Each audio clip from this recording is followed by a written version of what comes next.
Hey, and welcome, msKIRAspeaks. Before we get started, I ask that you watch the videos till the end, subscribe, and turn on your notifications. We're about to make it do what it do, y'all. We are here for an original Peacock series from executive producers Will Smith and Westbrook Studios. It's Bel-Air. Season 1, Episode 1 is titled Dreams and Nightmares. Listen, I'm gonna just hop right on into it and have my commentary as I go. So as the episode opens, we hear, "What's a king without a crown?" And we are in Will's dream. He wakes up, he hits some push-ups, he listens to some tunes. I believe he was listening to a little Freeway, if I'm correct. And then he gets dressed. Then it's downstairs for some of Mama's cheese eggs. It's game day and VCU Scout will be at the game. Will says he is the young West Philly GOAT and he's going to drop 30 on him. I hear that hot shit. So he heads out and he catches up his homie Trey. In class, Will is doing well. He does well in his test, so does Trey. So later at the game, Will is killing it as the scouts are watching. Him and Trey, they're playing off of each other, and Will makes that game-winning shot. So later in the locker room, Will gets that game ball, and he says that he's going to rep West Philly wherever he goes. And Trey says, first day on campus, you got to hit him with the, hold up, wait a minute. Y'all thought I was, you know. And the show is already repping Philly hard with that Meek Mill Dreams and Nightmares, like the title of the episode. Like I said, I think they also hit us with some Freeway at the beginning because they just repping Philly, So on his way home, everybody's bigging him up as he's coming through. And his mom's, talking about the VCU visit. Will has his apprehensions. Virginia is far, and he's a Philly dude. He loves his hood. His mom tells him he's meant to see more. Your crown is waiting as soon as you find the courage to wear it. All right, mama. So mom, she's headed to work, and Will, he says he's gonna go, kick it with Trey. So Will and Trey, they're sitting, they having some Philly cheesesteak. They having Philly cheesesteak, talk. Do you have mayo? Do you not have mayo? It's disrespectful. Anyway, dude named Darnell rolls up, and they are not happy to see him. So Will tells him, listen, you're getting paid, because Darnell's like, yeah, you ain't buying me no cheesesteak. And Will's like, you getting paid, get your own cheesesteak. So Darnell says, they should be getting paid with him. But Will's like, nah, I'm putting in that work on the court. So Trey is talking about Will's scholarship. And Will calls Darnell a hater because he's like, oh, they just giving anybody else scholarships. And he said if he didn't go to juvie, that, Will's goofy ass would be sitting on the bench passing him Gatorades. And you can tell that there's tension between the two of him. And Will was not feeling what he said at all. So, they start to talking and shoving and, cussing and fussing. And Darnell, he holds that strap. And he tells them that, you ain't man enough to pull up to the court later. And, they know where to find him. Everybody, you can see the whole neighborhood's kind of like, they kind of watching. Went straight to Will's head. So later on that night, he's tight. Will, he's still tight. He feels like he's got a point to prove. Trey is trying to talk him out of it, but he wants to go on over there. Trey says, what about, your scholarship? And Will's like, scholarship doesn't mean shit if you ain't got, respect in your own hood. So Trey has gotten his hand on a strap for protection. He shows Will. They talk about it back and forth. He's got, I guess, basically going, leave it in the bag just in case. So they head for the court. And like I said, they are Philly for real, because we talking join this and join that, and bull this and bull that. And excuse my New York accent, y'all, because it don't sound like theirs, but you get my drift. So on the court, it's going to be Will and Trey versus Darnell and, whoever he got. Game 2-11, win by 2. Darnell wants, to bet something on it. And then Rashad comes up. It's like, this is his block. Let's bet what he wants. So he's like, you got to show and prove. If Will wins, he gets $2,000. And if he loses, he works for him. And Trey looked like he was not with it, but Will says bet. And I'm with Trey. I want Trey taking that bet. I mean, I guess Will was up on his skills. So, he just was confident that he would win. But the fact that if you lost, you had to work for him, that's a no for me. So Will asks that they get paid in 20s, and they start bowling. And Will is talking cash shit to Darnell, and he wins. So Will is hyped. Darnell is a sore loser. So Darnell, he's kind of walking away. Will, he's celebrating, and Darnell throws that ball, and he hits Rashad in the head.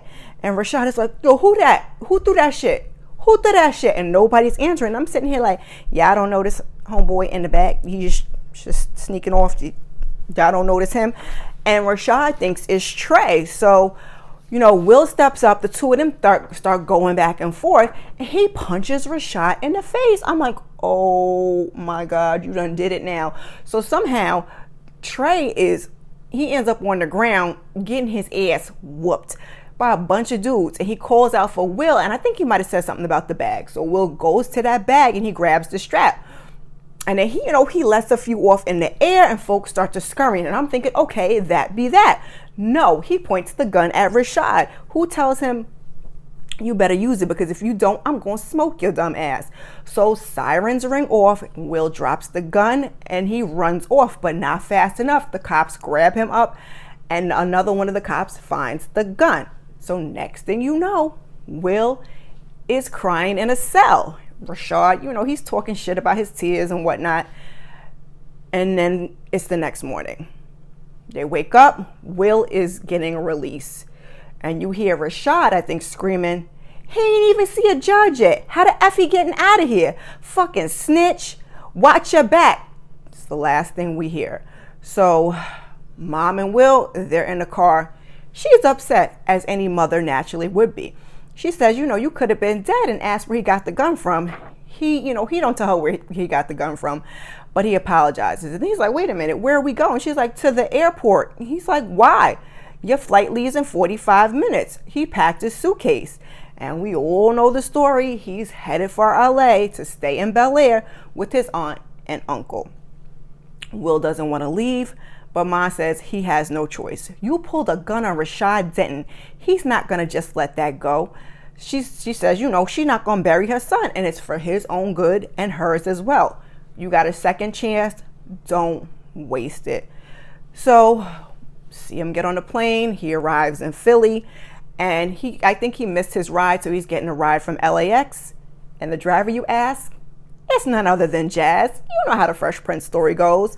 So he's like, my hood confidence is telling me, you from West or whatever, West, or I forgot where else he said. And Will was like, huh? He was like, West Philly. He's like, yeah. And we find out it's Will's first time out of Philly. So they pull over so, Will can get his mind right, and they're kind of talking and looking at the skyline. And Jazz is telling him not to forget who he is or where he came from, because the city, tends to make people do that. So we finally pull up at that Banks estate, and it's looking like a little part of Wakanda, y'all. Jeffrey comes out and he pays Jazz. And this Jeffrey, he is swaggy as hell. He introduces himself. He is the house manager. We get inside and we see Aunt Viv, and Aunt Viv is looking good. And I must say, this is some really good casting in my opinion. And Aunt Viv sounds like the OG Aunt Viv. At her request, Jeffrey is going to take Will's bags to his room, because first Will was like, nah, I got it. But he told me, he's like, my Iverson poster better not come up missing. And Jeffrey's like, AI's alleged, but he's more of a King Kobe fan. And I'm like, okay, so we're in present time, because, he kissed that RIP up for the Kobe. And there was something else that made us know it was a present time, so I don't know why I'm just noticing that part of it. But I digress. So Aunt Viv, she apologizes for not picking him up, and she asks him if he's all right, with everything that just happened. And he says the famous line, I got in one little fight, my mom got scared. Touche. So Aunt Viv, she was going to let him go and relax, because they were having like a whole party. But, Will wants to go to the party. She's like, all right, let's get you something to wear. And it turns out it's a fundraiser for Uncle Phil, who's running for district attorney. So Hillary, she's on her social media when Will comes in, and mom is, telling her to get off. And the actress that plays her this is one of the only people that I actually recognize out of the cast, and it's Coco Jones. Beautiful, beautiful, beautiful. Like I said, the casting, perfect. And she's from either Disney or Nickelodeon. I have kids, so that's why I recognized her out of everybody. And we love seeing the dark-skinned sisters, so okay, sis.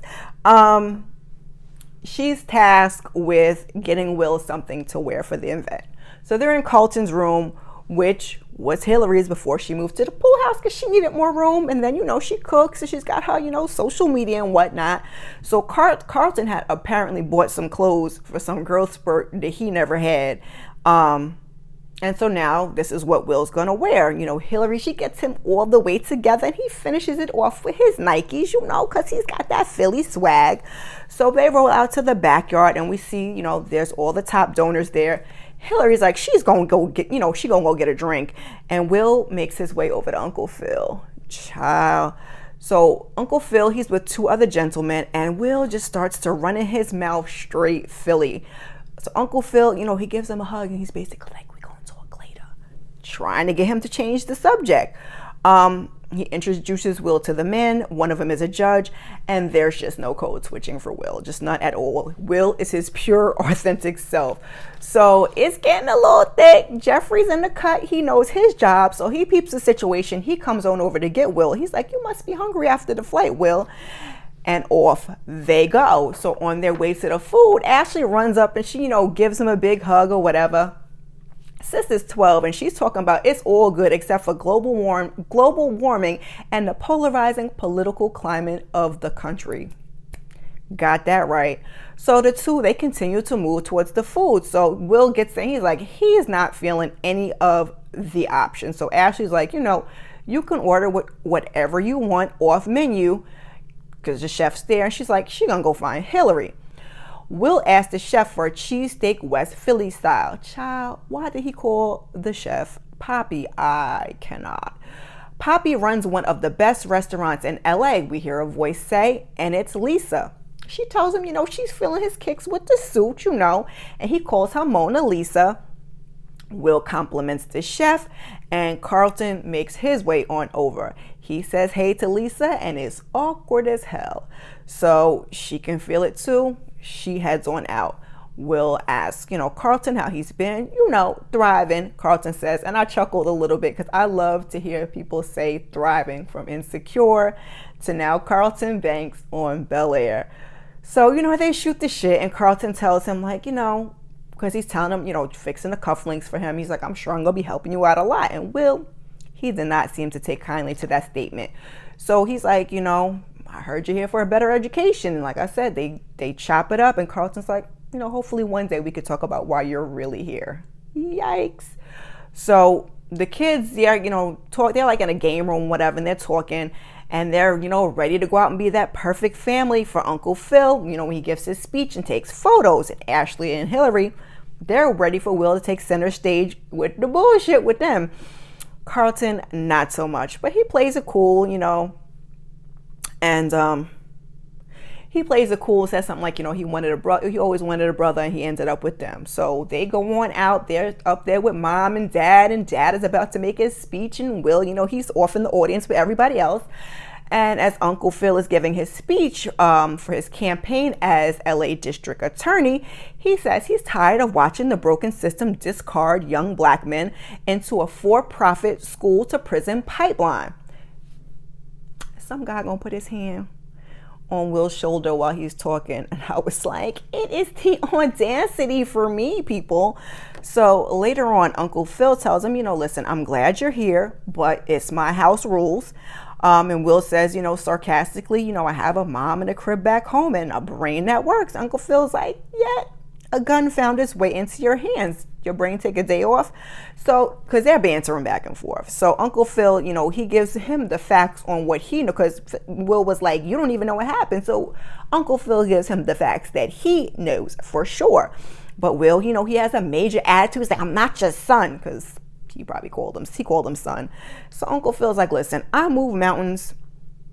to give you a second chance. Show some gratitude. For what? So you can use me as a campaign prop to show these rich people how much you care about poor black kids from the hood. And it is classic Fresh Prince. Will could sometimes be on one. So he's like, you're going to send me home after you win your little election? He's like, if I could send you right back now, I would, but I can't. I hear that hot shit because these kids, they be just, disrespectful and whatnot. So back in the room, Will is pissed. So then he grabs his phone and he checks it and he sees he's got 10 missed calls from Trey. He calls him back and Trey is stressed out. He tells him that Rashad has a bag on his head and he's saying that he snitched to get out. And Will tells him he ain't snitch on nobody. Uncle Phil pulls some crazy lawyer shit. He's like, Rashad wants you dead and he's worried he's going to be next. So he tells him he's got to come back and clear this shit up ASAP. Will tells him be cool and lay low. He's going to fix it. Will calls Jazz because Jazz is driving, car service. So Jazz pulls up. Will climbs over this tall ass fence and gets in the car. Child, he tells him he got to get to LAX to catch a flight to Philly. And Jazz is like, you ain't hurt nobody in there. And they have a whole hot minute of conversation before Uncle Phil rolls up on one side and knocks on the window and Jeffrey is on the other side. They pay Jazz and they send him on his way. So we get back into the house and Uncle Phil says, I guess you missed the 20 cameras surrounding the property. What was the plan? And so Uncle Phil is asking him what was the plan, but Will did not have one when it came to Rashad. So they have some convo and Will tears up and says he ain't never had no daddy. He can handle his own basically. And we get a nice Uncle Phil type speech because Uncle Phil, he always had words of encouragement and wisdom, So he said a real man takes time to consider the consequences of his action. A real man knows when to let go of his pride and make the most out of a second chance. A real man also knows how to look another man in the eye when they're saying something. So, Will, he's getting emotional. He tells him that he believes in him, be patient, give this a real chance, and I promise you that you will have every opportunity to create the future that you want. You have my word. And Will cries, and I felt every word of that conversation. But then again, I'm a parent. So back in the room, Will, he exhales and he texts Trey and he tells him, listen, I can't leave LA. Lay low, keep your eyes open. And I don't know why it took me to just now to realize that Will calls his oldest son Trey. That was probably named after this friend. Yikes. Anyway, so Aunt Viv and Uncle Phil, they're chitting and chatting in the room, and we find out that Uncle Phil called in a favor to get Will out of jail and that he's crossed the line and he's worried.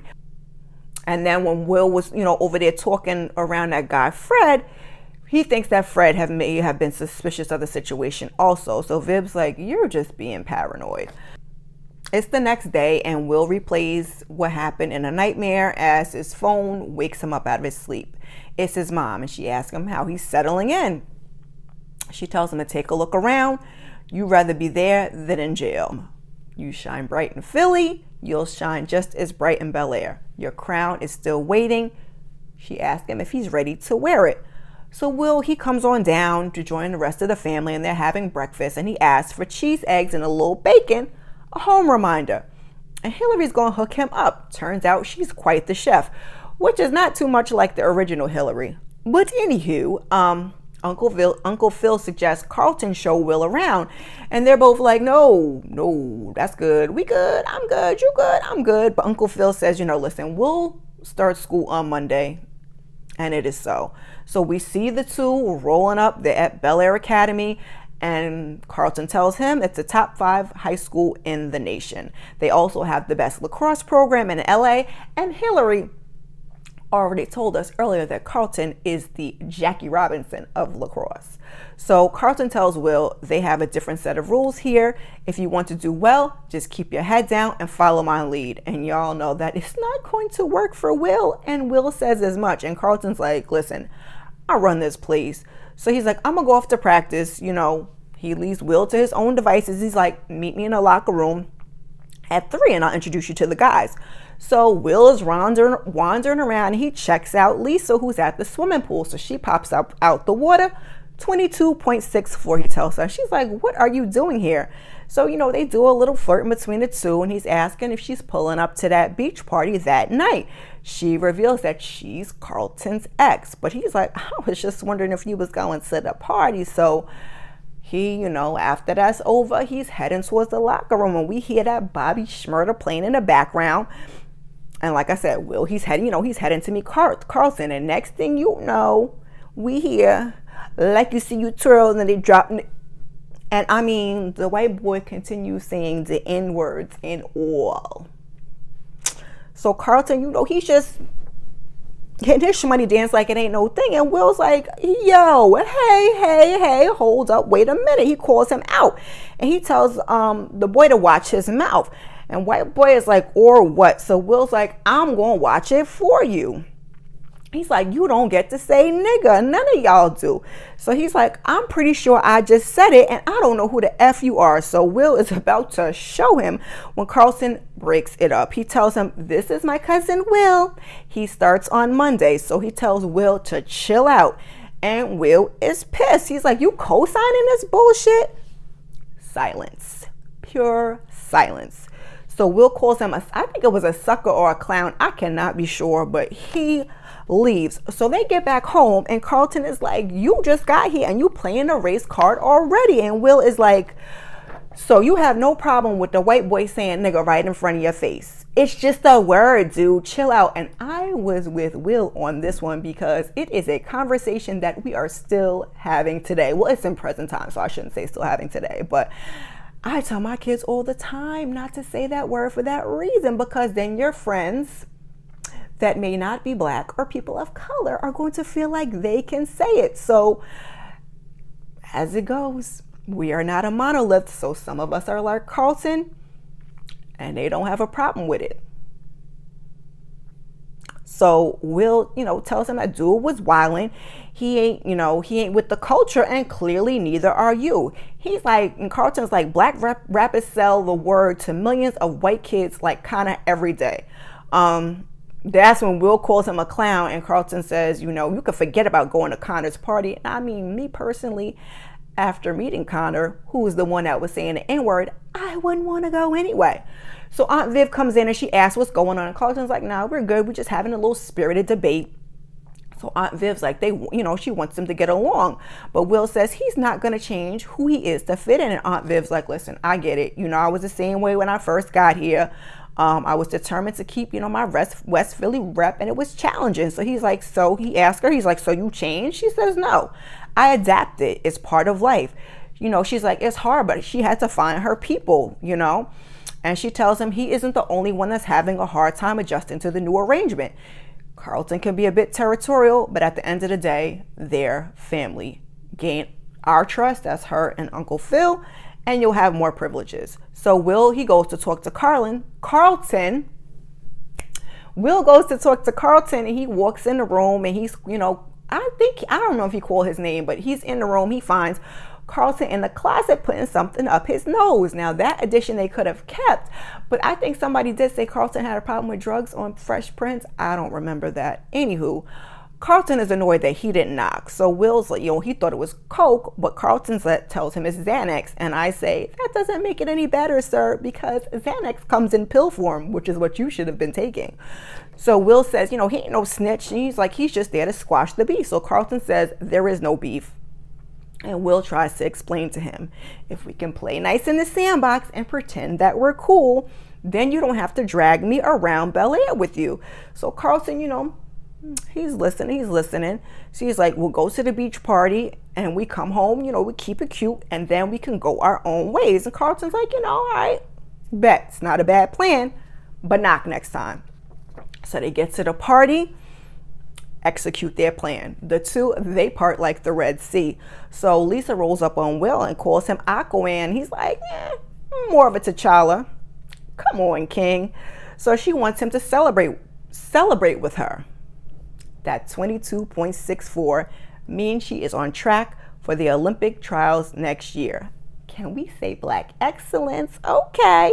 So he congratulates her and they go chop it up, and she tells Will, you know, she's not a rich kid. She's at Bel-Air Academy on a scholarship. And I think he was kind of digging that about her.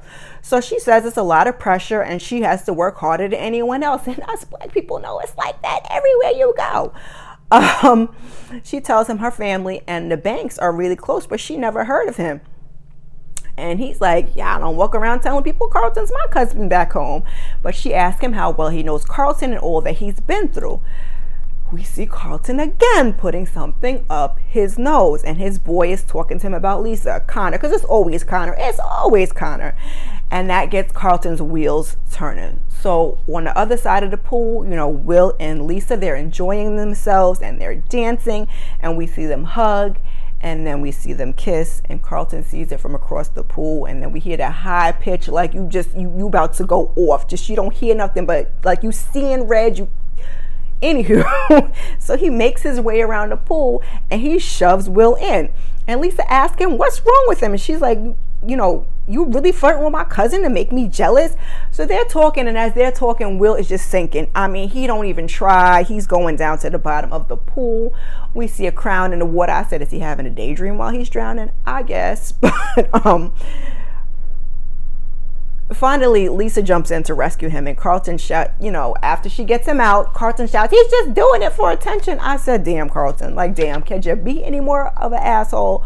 So someone tells Will to chill out. No, not someone. I think it was Connor. Connor tells Will to chill out, and he catches one in the face. So Will approaches Carlton and he swings, and we fade to black, and that's where our episode ends. You know that he cold clocks his cousin in the face. We know this. So I really curious to hear Carlton's backstory. What did Lisa tell Will? It was a pretty good first episode, if you ask me. How did you guys like it? How did you guys like it? Drop it down in the comments for me below. So I hopefully my next reviews won't be as long. If you've made it this far, put a crown emoji down in the comments for the Fresh Prince of Bel-Air. You peep my shirt? I took my son's shirt. He probably not gonna want it back. He probably gonna be bad, but anyway. So Peacock dropped the first 3 episodes in one day, and I hoped that I was gonna get at least 2 of these up, but nope. So after this, they're releasing weekly on Thursdays, which kind of messed me up because I thought it was going to be Sunday. So keep your notifications on. I hope that you're going to come back and join me for episode 2. I don't know if I'm going to try to put episode 2 and 3 together, if I'm going to try to do them separately, because I don't want to. I've been behind on other stuff, and I want to be on track with this, because these are the new shows I'm doing, and then I'm just going to go back and do the old shows that I've missed, just so they're there. And if you guys want to watch, you watch, and that's great. Anyway, I hope you come back and join me for episode 2.